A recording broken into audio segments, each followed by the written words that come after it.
Hi, it's me again. Listen, I just wanted to follow up on my last video. Something I mentioned in one of my comments that is that I haven't engaged in spiritual warfare since 2013. I want to explain that a little bit. Um, did Jesus engage in spiritual warfare? No. Was he tempted of the devil? Yes. Did he overcome? Yes. What did demons do when they saw him? Well, they ran like hell. Begged him not to torture them before their time. Now, some of you, and myself included, has been through some hard times. That doesn't mean you're immune in this life to ever suffer or that only good things are going to happen to you. That's not what we have in this earth, even as a child of God. Sorry, I'm outside. And so I just want to clear that up because a lot of people were affected by Harvey. I was also affected by Harvey.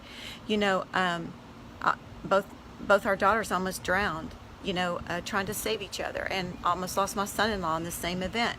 They're all trying to save each other, and their vehicle capsized, and they were in 20-mile-an-hour water with roaches crawling on them, hanging onto a tree for 45 minutes until they were rescued, and they didn't know if they were going to survive.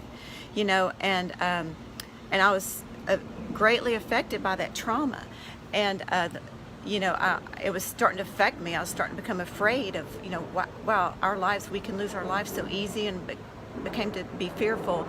And the Lord just spoke to me one day and said, Kara, don't you remember reading in my word that, I kind of save things that are hanging on a tree? God is really good. And he saved my daughters.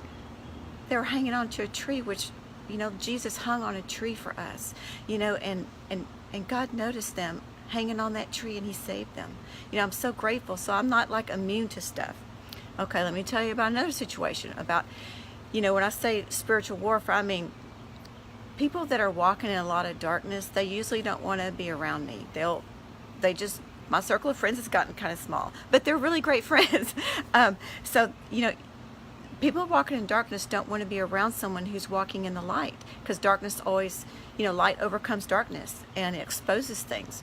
So me and one of my daughters, Taylor, she wasn't walking with the Lord at that time.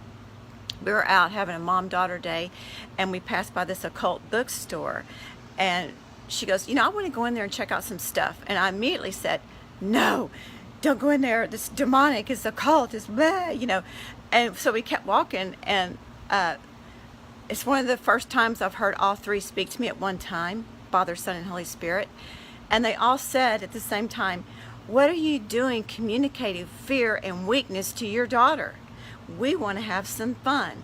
Go back in. I was going, whoa, okay. I said, Taylor, let's just go back in there. So we went back in there. We walked in, and the owner of the shop, she walked in, she just like, oh, so glad you're here. And I said, us too, we're so glad we're here. And she goes, I want to read your aura. I've got this little machine and I can read your aura. And I was going, great, I've always wanted to have my aura read. So she picks up this, like, it looked like a horseshoe wand or something, and she waved it over my head, and then she shook it and shook it. She waved it over my head. She goes, well, this stupid thing's not working. So, okay, so anyway, Taylor found some things she wanted to buy. And so we went up to the cash register so she could purchase them. Well, the cash register wouldn't work. It just stopped working, okay? So nothing could be purchased in that store. So she just got all frustrated, the lady, and she goes, I don't know what's wrong with her. Y'all just need to leave. And I said, okay, we're going to leave. Have a great day. And it's just like, God, I felt the Father, Son, and Holy Spirit rolling in laughter. They were like, that was fun. We want you to walk like that. We want you to walk with your spirit first, not your soul first. In the Garden of Eden, when Adam was created, he was created spirit first. He wore his spirit on the outside. Then it was his soul and his body. Okay, and then when he sinned, it got reversed, and he wore his spirit on the inside. And that's how we've kind of walked until Jesus. And now Jesus is called the second Adam. And he's saying, go back. I have given this back to you. You wear your spirit on the outside. When your spirit is on the outside, the demons will run like hell from you. People that are not wholesome or good, they will run from you. You won't engage in spiritual warfare like that, So anyway, I just wanted to clear that up because I didn't want anybody to feel bad if they're going through something wrong, that they're thinking they've done something wrong, because that's not the case. And that's kind of the way I mentor people, is this way. So anyway, I hope that helps. See ya. Bye.